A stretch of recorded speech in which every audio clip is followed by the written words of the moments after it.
সাইদুল হক Suman, YouTuber. তার কারণে উনি আল্লামা সাইদির ফাঁসির জন্য সবচেয়ে বেশি চেষ্টা করেছে উনি, আর চেষ্টা করেছে বিচারপতি মানিক, আর একটা লোক চেষ্টা করেছে মুরগি কবির। সব কোনায় এখন গ্রেফতার। কথা বলেন ঠিক না ঠিক? বিশ্বাস করো মুসলমান, এই সুমন এ বলেছিল যারা ভাস্কর্য মূর্তির বিরোধিতা করছে এরা সব রাজাকার, এরা সব মৌলবাদ, এরা সব তালেবান।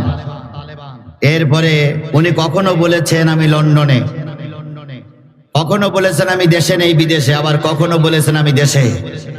একটা প্রতারক, মুনাফিক। একে দালাল, এই দালালকে ক্ষমা করা হবে না। কি কায়দায় দেখেন, ওনাকে ধরার পরে কোর্টে তুলেছে, 10 দিনের রিমান্ডে। এখন ওনার উকিল বলতেছে আমার সুমনের জন্য মহামান্য আদালত শুনিয়ে বুঝে খুশি হইয়ে 5 দিনের রিমান্ডে দেশ। আদালত শুনে বুঝে কি হয়েছে? খুশি হইয়ে কয়েকদিনই রিমান্ডে দিয়েছে। তাহলে আসলে ও কি সুমনের কল্যাণ চাচ্ছে না অকল্যাণ চাচ্ছে? ও উকিলও চাচ্ছে এ মরুক। জাতি এগুলো ভুলে যায়নি। কথা বলেন ঠিক না বেঠিক? আমির হামজা মনে আছে তো? আমির হামজা বললেন আবু জাহেল তুমি মনে করো না মোহাম্মদের কেউ নেই। কয় কে আছে? সবাই তো আমরা। পুলিশ আমার, র্যাব আমার, সেনাবাহিনী আমার, ভোট আমার, নেতা আমার, জাতীয় সংসদ আমার, গণভবন আমার। তারপরে কি বলে শেখ হাসিনার কি ভবন? গণভবন, বঙ্গভবন আমার, স্পিকার আমার, রাষ্ট্রপতি আমার, কেউ নেই তোমাদের।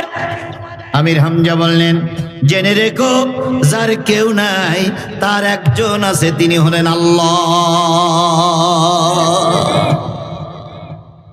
আবু জেহেল তখন রেগে মেগে বলতেছে শোনো, বাকবাকুম করো না, তোমারও বলে ওই দেশ হবে। আমির হামজা তখন তরবারি বের করে বলতেছে তৈরি হয় নেতা। আমির হামজা আঘাত শুরু করলেন। আবু জেহেল অনেকবার চেষ্টা করলো বাঁচার জন্য, কিন্তু বাঁচতে পারলো না। 3টা আঘাত করে নবীজির কাছে আমির হামজা চলে আসলেন। এসে বলতেছে ভাতিজা বাইরে বেরিয়ে এসো, মারির প্রতিশোধ নিয়েছি। নবীজি বাইরে এসে বললেন চাচা কিভাবে প্রতিশোধ নিয়েছেন? কয় তোমাকে কয়টা মেরেছে? কয় 3টা। আমিও 3টা মেরেছি, রক্ত এখন ছটফট করতেছে, তুমি খুশি হয়ে যাও। নবীজি বললেন চাচা মারির শোধ মারি নিয়েছেন, খুশি হবার কথা, কিন্তু আমি খুশি হতে পারলাম না। একেবারে খুশি হইনি তা নয়, তবে তাকে মেরেছেন এর চাইতে বেশি খুশি হতাম যদি আপনার জবানে শুনতাম লা ইলাহা ইল্লাল্লাহু মুহাম্মাদুর রাসূলুল্লাহ। আমির হামজা বললেন ভাতিজা তোমার মুখ মলিন আমি সহ্য করতে পারি না।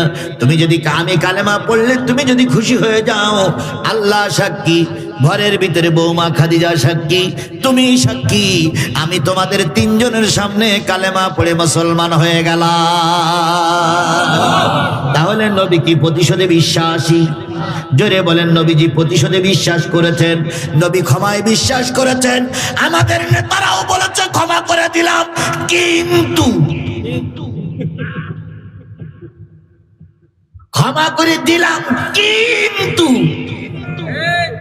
তাহলে কিন্তু থাকলে তার ভিতরে অনেক কথা আছে না ভাই?